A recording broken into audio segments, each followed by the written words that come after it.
Kunja Vihari.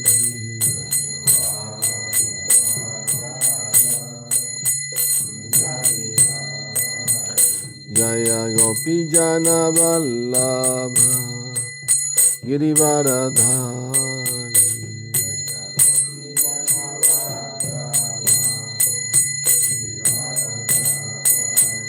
Jaya Gopi Jana Vallabha Girivaradhari.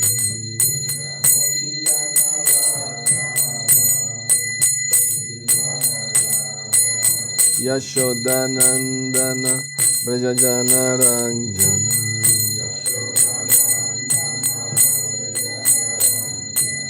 Yashodanandana Brajajana Ranjana.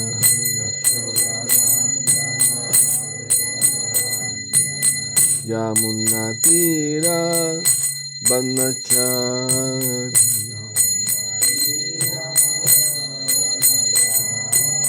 Yamunatira Banachari.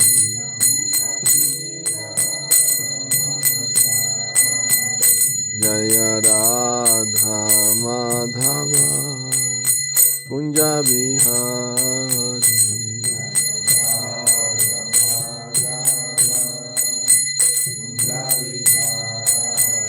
Jaya Radha Madhava Kunja Vihari.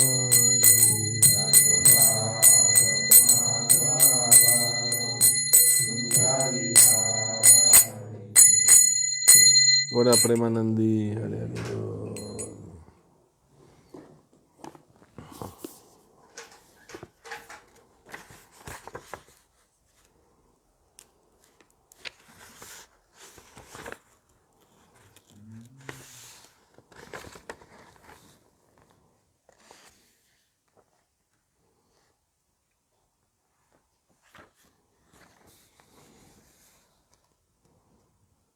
Muy bien.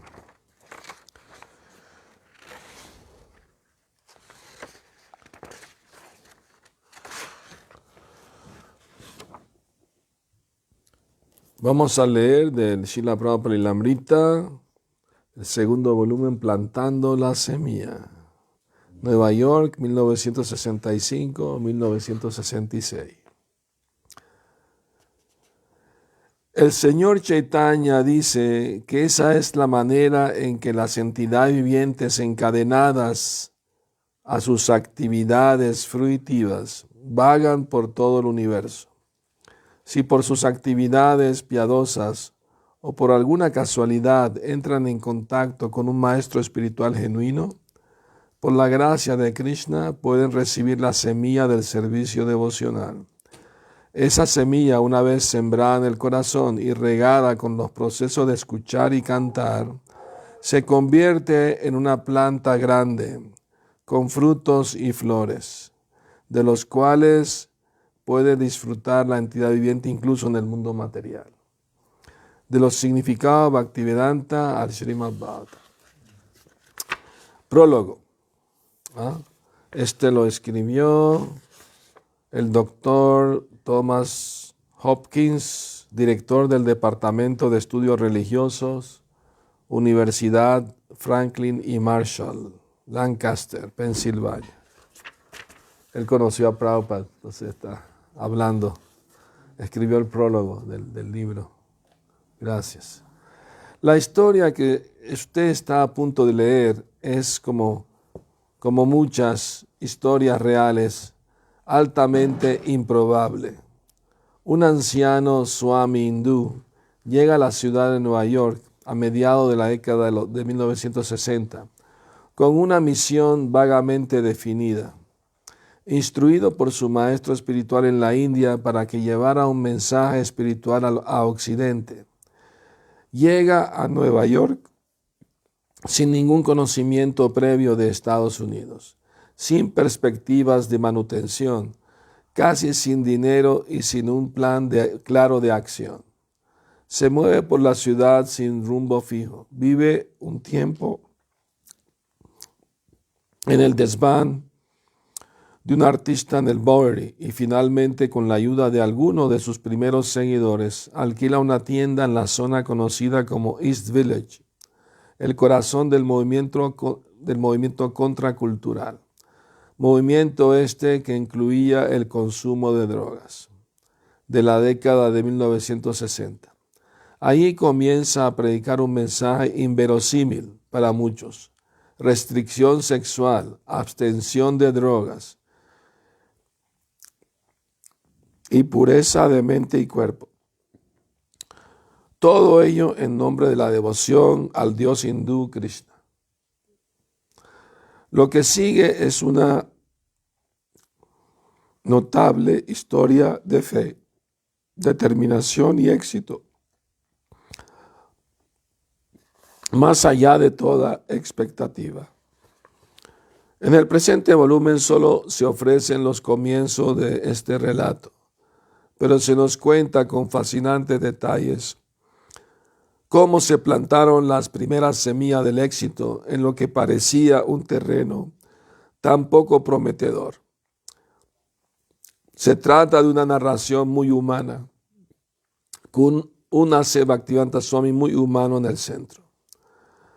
Las religiones son una combinación de muchos factores, algunos de los cuales son en gran parte productos colectivos, por ejemplo, movimientos sociales, instituciones y sistemas de creencias y prácticas. A menudo la historia de las religiones se expresa a través de estos factores relativamente objetivos, de modo tal que la historia de las religiones se convierte en parte de la historia más general de varios tiempos y lugares. La historia de Bhaktivedanta Swami nos impone otra noción, que hay otros factores más personales e imprecisos, que también le dan forma a la historia de la religión mundial. Los factores sociales y culturales marcan la diferencia, pero también lo hacen las personas piadosas, los santos, los líderes religiosos y sus seguidores, a menudo imperfectos pero fieles. El valor de este libro es la forma en que se reúnen aquí estas dos dimensiones, la historia social y los individuos, con la idea de describir la fundación de un importante movimiento religioso. El escenario temporal de la historia es importante. La década de 1960 fue un periodo singular en la historia de Estados Unidos, una época en la que se estaban produciendo cambios importantes en nuestra sociedad. El lugar también es importante, ya que la ciudad de Nueva York en general y el East Village en particular estuvieron a la vanguardia de estos cambios. El autor de esta biografía participó en buena medida de este momento y lugar como uno de los primeros discípulos de Bhaktivedanta Swami en Nueva York. A partir de sus propios recuerdos de grabaciones, de escritos de la época y de extensas entrevistas con otros participantes, ha reunido una serie de impactantes viñetas de la década de 1960 que tienen un valor histórico independiente. Sin embargo, el hilo conductor que une estas escenas y los individuos en un esfuerzo colectivo es la dominante figura de A.C. Bhaktivedanta Swami. Bhaktivedanta Swami parece curiosamente fuera de lugar en este escenario. Nacido a finales del siglo XIX, había pasado toda su vida de Vaishnava en la India y durante muchos años había vivido como monje hindú, célibe. ¿Qué tenía que ver él con el centro de la cultura juvenil estadounidense, donde las dos consignas de esa época de rebelión contra la autoridad eran: haz lo tuyo y no confíes en nadie mayor de 30? Una buena respuesta se puede encontrar en este libro, dado que nunca es posible determinar el lugar exacto en el que se encuentra el poder espiritual. Este libro no dará una respuesta completa. tampoco lo hará la enorme cantidad de pruebas en la que se basa. Es mérito de Bhaktivedanta el hecho de que considerara que nada tenía que quedar en secreto, y es mérito de Swarup haber presentado los sucesos de este crítico periodo de la manera más objetiva posible. Pocas veces antes habíamos tenido un relato tan íntimo y detallado de un maestro espiritual que dio a luz a un nuevo movimiento religioso, y probablemente nunca ha habido tanta cantidad de testimonios y datos contemporáneos que lo respalden. Aquellos de nosotros que somos historiadores de la religión, exploraremos esta rica veta durante los próximos años. Algunas de las personas que lean este libro simplemente disfrutarán de una historia absorbente. Otras, quizás más apropiadamente, responderán con fe o con un mayor compromiso hacia su propia búsqueda religiosa. Sea cual sea su respuesta, este primer volumen publicado de una gran biografía religiosa será un placer excepcional. El doctor Thomas Hopkins, ¿no? Director del Departamento de Estudios Religiosos. Increíble, ¿no? O sea, en pocas palabras, lo que hizo Srila Prabhupada es único en la historia de las religiones, ¿no? Jesucristo también colectó gente, salió a predicar y colectó gente que lo siguiera y que lo apoyara en su prédica, ¿verdad? Por 3 años viajaba, caminaba de un lugar a otro, predicando. Pero estaba predicando a la gente de su propia cultura, de su propia tradición, ¿no? Él citaba las escrituras del Antiguo Testamento, la Torah, ¿no? Que ellos aceptaban como una escritura sagrada, ¿no? Y eran gente que hablaba su mismo idioma, pues de su mismo país. Pero Srila Prabhupada vino de un país extranjero y estaba presentando libros sagrados que no eran conocidos para la gente, en la gran mayoría, ¿no? Y no solamente eso, convenció a los jóvenes de la época a dejar las drogas, dejar el sexo ilícito, ¿no? Dejar de comer carne, etc., juego de azar.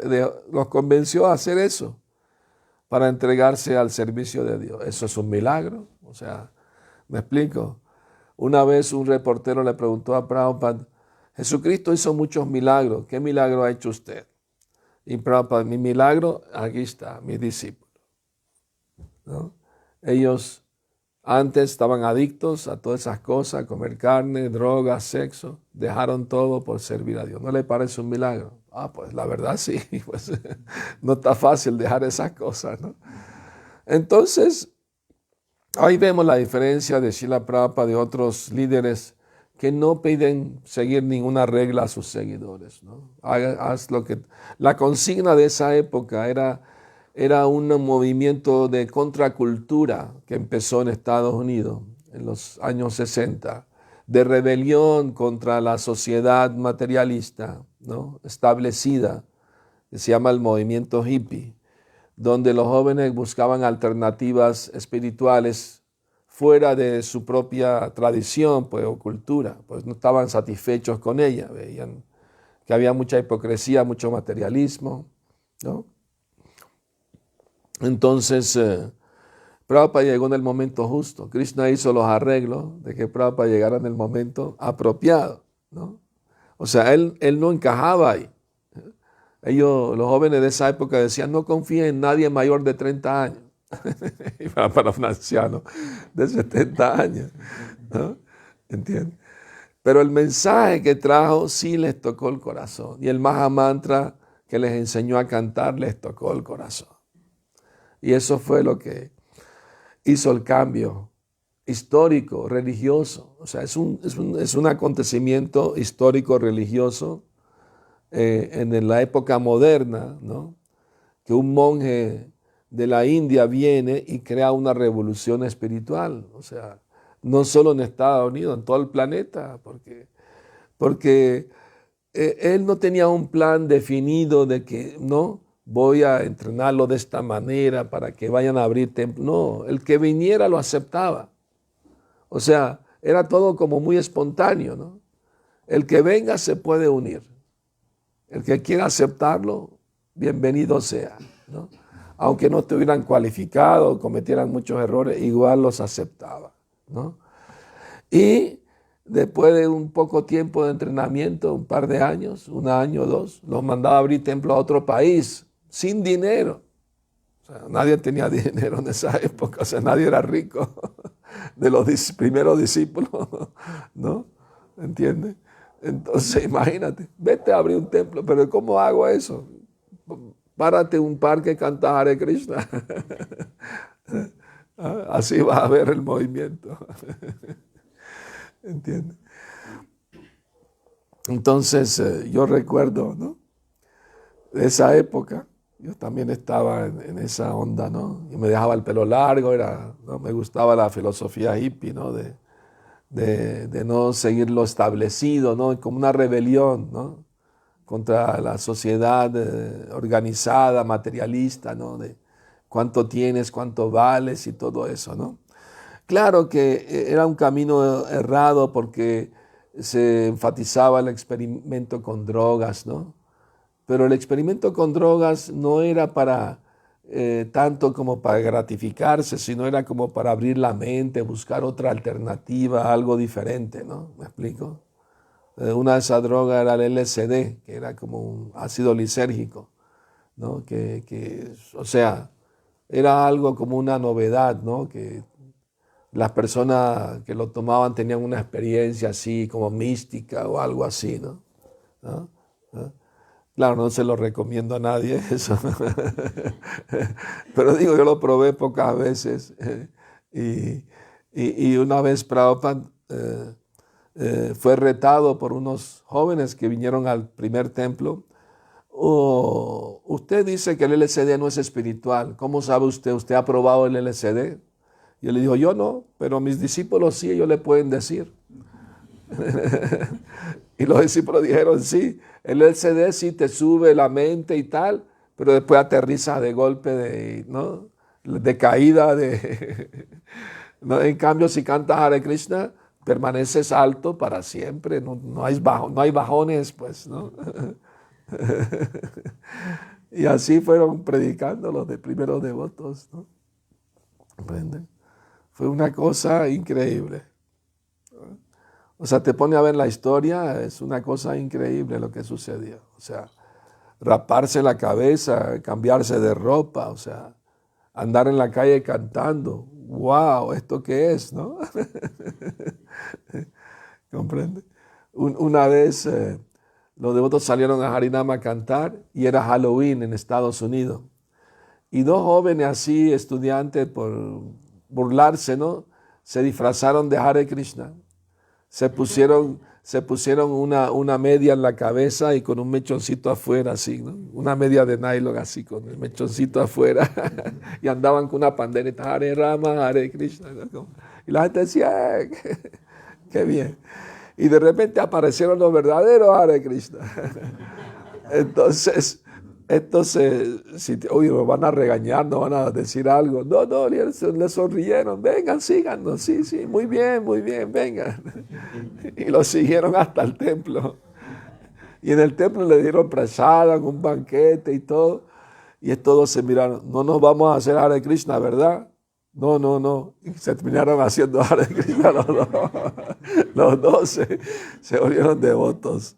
Así que fue como una explosión Hare Krishna por todo el planeta, o sea, y lo que más impactó fue que los primeros devotos en 1900, creo que fue 69, Prabhupada mandó 3 parejas de devotos casados a abrir un templo en Londres, ¿no? ¿No? Y ellos hicieron amistad con George Harrison de los Beatles. Bueno, hicieron amistad con todos los Beatles, eran los más famosos músicos de esa época, pues, ¿no? Y George Harrison se hizo devoto y empezó a cantar Hare Krishna. Les grabó un disco con el mantra Hare Krishna que se volvió tan popular que las televisoras los llamaban a los devotos y les pagaban pasajes de avión para toda Europa ir a cantar Hare Krishna. Un estudio en la televisión salían los devotos, les pagaban, ¿no? Viáticos, todo. Y quedó en los primeros lugares de popularidad la canción Hare Krishna. Se hizo famosa la canción Hare Krishna, ¿no? Por todas partes. Fue una cosa inesperada, ¿no? Pues, ¿no? Y entonces muchos jóvenes, al enterarse que los Beatles, que George Harrison le gustaba Hare Krishna, empezaron a interesarse, a unirse al movimiento, ¿no? Fue una explosión por toda Europa, ¿no? Y después Prabhupada con todos los discípulos americanos, europeos, se fue a la India. Y los hindúes, cuando vieron los europeos americanos cantando Hare Krishna, pues eso dijo, wow, nuestra cultura es famosa, ¿no? Ellos mismos no estaban interesados. Prabhupada antes de ir a la India, Prabhupada antes de salir de la India, trataba de predicar, no tenían mucho interés. Todos querían imitar el occidente. Los occidentales no, los occidentales les va bien, son prósperos, aquí en la India hay pobreza. Mejor nos volvemos como ellos. Pero cuando Prabhupada llegó a la India con todos los discípulos y discípulas, todos occidentales, dijeron, wow, debe ser que encontraron algo interesante, ¿no? Prabhupada llamó a esos discípulos los elefantes blancos bailarines. Porque un elefante blanco es difícil de encontrar, es muy valioso, ¿no? Entonces, para los hindúes eran wow, o sea, como ver un elefante blanco y bailarín además. Lo agarró fuera de base, ¿no? Le sacudió el piso. Entonces, en la India también fue otra revolución, ¿no? Que hizo Prabhupada, o sea, realmente es una parte de la historia que quedó grabada, ¿no? O sea, todos esos acontecimientos, ¿verdad?, que sucedieron. Los que ven la película Hare Krishna van a ver, ¿no? Visualmente también. Además del libro que recoge tantas anécdotas y entrevistas de personas que lo vivieron, que estaban allí, ¿no? ¿Me explico? Entonces, muy bien. Srila Prabhupada ki jai.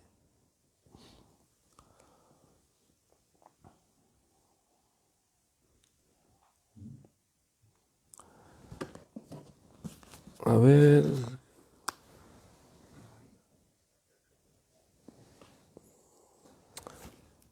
Vamos a leer ahora del Srimad Bhagavatam, segundo canto, capítulo 9, texto 31. Om Namo Bhagavate Vasudevaya. Om Namo Bhagavate Vasudevaya. Om Namo Bhagavate Vasudevaya.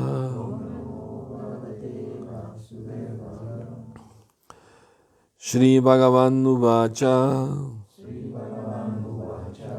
Jnanam Paramaguhyam me. Yad Vijnana Samambitam.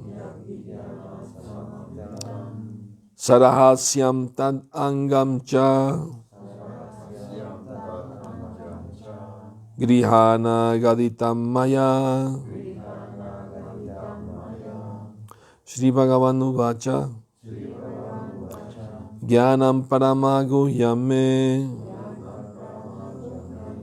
Yad Vijnana Samambitam. Sarahasyam Tadangam Cha. Grihana Gaditam Maya.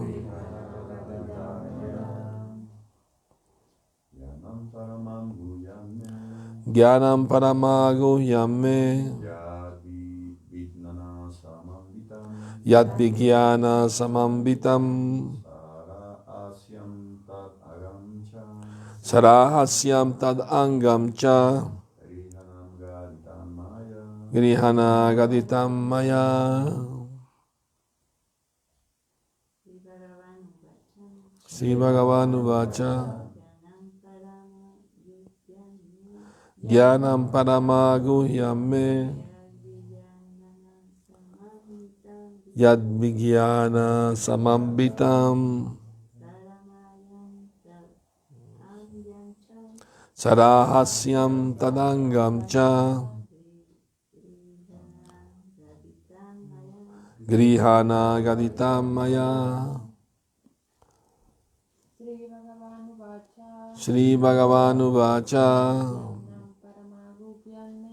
Jnanam Paramaguhyame Yad Vijnana Samambitam Sarahasyam Tadangam Cha Grihana Gaditam Maya. Shri Bhagavanu Vacha Jnanam Paramaguhyame Yad Vijnana Samambitam Sarahasyam Tadangam Cha Grihana Gaditam Maya. Shri Bhagavanu Vacha. La personalidad de Dios dijo: Jnana, conocimiento adquirido. Parama, extremadamente. Guhyam, confidencial. Me, de mí. Yat, que es. Vijnana, comprensión. Samambita, coordinado. Sarahasyam, con servicio devocional. Tat, de eso. Angam, cha, en seres necesarios. Grihana, solo trata de emprender. Gaditam, explicados. Maya, por mí. Traducción. La personalidad de Dios dijo: el conocimiento acerca de mí, tal como se encuentra descrito en las Escrituras, es muy confidencial y tiene que ser comprendido conjuntamente con el servicio devocional. Yo estoy explicando los enseres necesarios para ese proceso. Puedes emprenderlo cuidadosamente. Significado. El señor Brahma es el devoto del Señor más elevado del universo. Y por lo tanto, la personalidad de Dios respondió a sus 4 preguntas principales con 4 importantes declaraciones, conocidas como el Bhagavatam original, en 4 versos. He aquí las preguntas de Brahma. 1. ¿Cuáles son las formas del Señor, tanto en la materia como en la trascendencia? 2. ¿Cómo actúan las diferentes energías del Señor? 3. ¿Cómo manipula el Señor sus diferentes energías? 4. ¿Cómo ha de instruirse a Brahma para que lleve a cabo la tarea que se le ha confiado? El preludio a las respuestas está constituido por este verso en cuestión, en que el Señor le informa a Brahma que el conocimiento acerca de él, la suprema verdad absoluta, tal como se afirma en las Escrituras reveladas, es muy sutil y no puede entenderse a menos que uno se vuelva autorrealizado por la gracia del Señor. El Señor dice que Brahma puede tomar las respuestas tal como él las explica. Esto significa que el conocimiento trascendental acerca del absoluto Ser Supremo puede adquirirse si lo da a conocer el propio Señor. La verdad absoluta no puede ser entendida mediante la especulación mental de los más grandes pensadores mundanos. Los especuladores mentales pueden llegar hasta el nivel de la comprensión brahman impersonal, pero en realidad el conocimiento completo de la trascendencia se encuentra más allá del conocimiento del brahman impersonal. Por ello se denomina la sabiduría suprema y confidencial. De entre muchas almas liberadas, puede que alguien sea apto para conocer a la personalidad de Dios. En el Bhagavad Gita, el propio Señor dice también que de entre muchos cientos de miles de personas puede que una busque la perfección de la vida humana. Y de entre muchas almas liberadas puede que una lo conozca tal como Él es. Por ende, el conocimiento acerca de la personalidad de Dios puede adquirirse solo mediante el servicio devocional. Rahasyam significa servicio devocional. El Señor Krishna instruyó a Arjuna en el Bhagavad Gita debido a que él observó que Arjuna era un devoto y un amigo. Uno no puede penetrar el misterio del Bhagavad Gita si no posee esas cualidades. De manera que uno no puede comprender a la personalidad de Dios a menos que uno se vuelva un devoto y ejecute el servicio devocional. Ese misterio consiste en el amor por Dios. En él se encuentra la principal cualidad necesaria para conocer el misterio de la personalidad de Dios. Y para alcanzar la etapa del trascendental amor por Dios, deben seguirse los principios regulativos del servicio devocional. Los principios regulativos se denominan Vidhi Bhakti, o el servicio devocional del Señor, y un neófito puede practicarlo a través de sus sentidos actuales. Esos principios regulativos se basan principalmente en oír y cantar de las glorias del Señor. Y esa audición y canto de la gloria del Señor solo pueden ser posibles en compañía de devotos. Por lo tanto, el Señor Chaitanya recomendó 5 principios fundamentales para alcanzar la perfección en el servicio devocional del Señor. El primero es el relacionamiento con devotos, o sea, oír de ellos. El segundo es el canto de la gloria del Señor. El tercero, oír al Srimad Bhagavatam del labio del devoto puro. El cuarto, residir en un lugar sagrado relacionado con el Señor. Y el quinto, adorar a la deidad del Señor con devoción. Esas reglas y regulaciones son parte del servicio devocional. Así pues, tal como lo pidió el Señor Brahma, la personalidad de Dios explicará todo lo relacionado con las 4 preguntas que hizo Brahma y también con otras que son partes integrales de las mismas preguntas. Om Agyana Timirandasya Gyananjana Salakaya Chakshurum Militam Yena Tasmai Shri Gurave Namaha. Entonces, el señor Brahma es el devoto más elevado del universo, ¿no? Y por eso recibe ese cargo tan importante, de tanta responsabilidad, ¿no? Que es servir al Señor en la creación del universo, pues, ¿verdad? Entonces, él hizo 4 preguntas importantes, ¿no? Y este verso es el preludio de las respuestas. Las respuestas vienen a partir del verso siguiente, 4 versos, ¿no? Que se consideran el Srimad Bhagavatam condensado en 4 versos. La respuesta que da el mismo Señor Supremo, ¿no? Y aquí se menciona cuáles fueron las preguntas que Brahma hizo, ¿no? Entonces, la primera pregunta, ¿cuáles son las formas del Señor tanto en la materia como en la trascendencia? Él quería saber, o sea, son preguntas muy importantes que Brahma estaba haciendo. ¿Cómo actúa la diferente energía del Señor? ¿Cómo manipula el Señor sus diferentes energías? ¿Y cómo me va a instruir a mí para que lleve a cabo esta tarea? ¡Achuta! ¡Qué chaval! Que el Señor me ha confiado, ¿no? O sea, él esperaba que el Señor lo instruyera y lo apoderara para hacer el servicio que Krishna le estaba confiando, ¿no? Es asistirlo en la creación del universo, ¿no? Creador secundario, pues, ¿no? Entonces, para entender todos esos temas es necesario relacionarse con devotos, ¿no? El señor Chaitanya enfatizó esos 5 principios o actividades importantes, las más importantes, pues. Primero es sadhu sangha, a relacionarse con devotos, ¿no?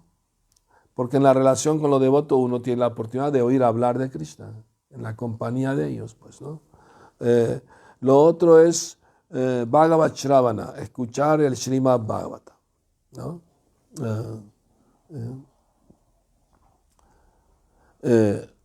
Nama Kirtan es el cantar de los santos nombres, por supuesto, ¿no? Se puede hacer en Japa como en Kirtan, entonces, ¿no? Se escuchan las glorias del Señor. Y el quinto es Murtira Shraddhaya Seva, adorar la deidad con fe, de que la deidad no es diferente de Krishna. O sea, ¿no? Krishna es verdad, que no es una estatua, material, la deidad, ¿no?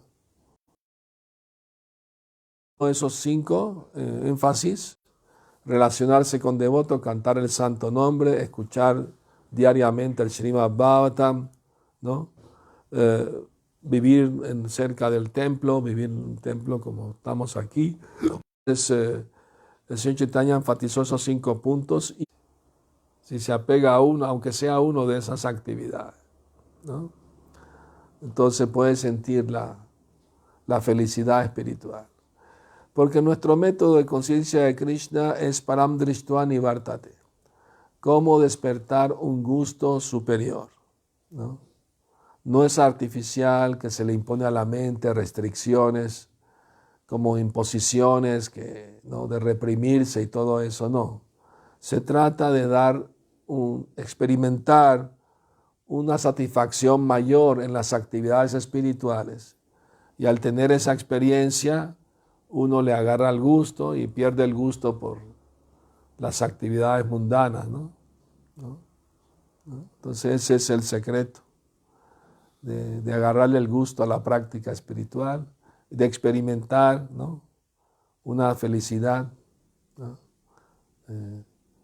Y eso nos ayuda a avanzar espiritualmente. Prabhupada dijo, venimos a presentarle a la gente un concepto de felicidad eterno que nunca se acaba. La felicidad material es temporal, viene y se va, pero la felicidad de que se experimenta la conciencia de Krishna es para siempre. ¿Ah?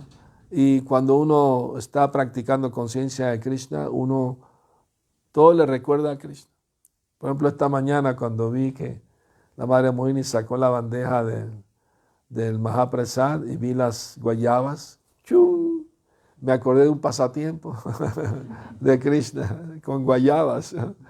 Eso sucedió en la India en la Edad Media, bueno, más o menos por esa época.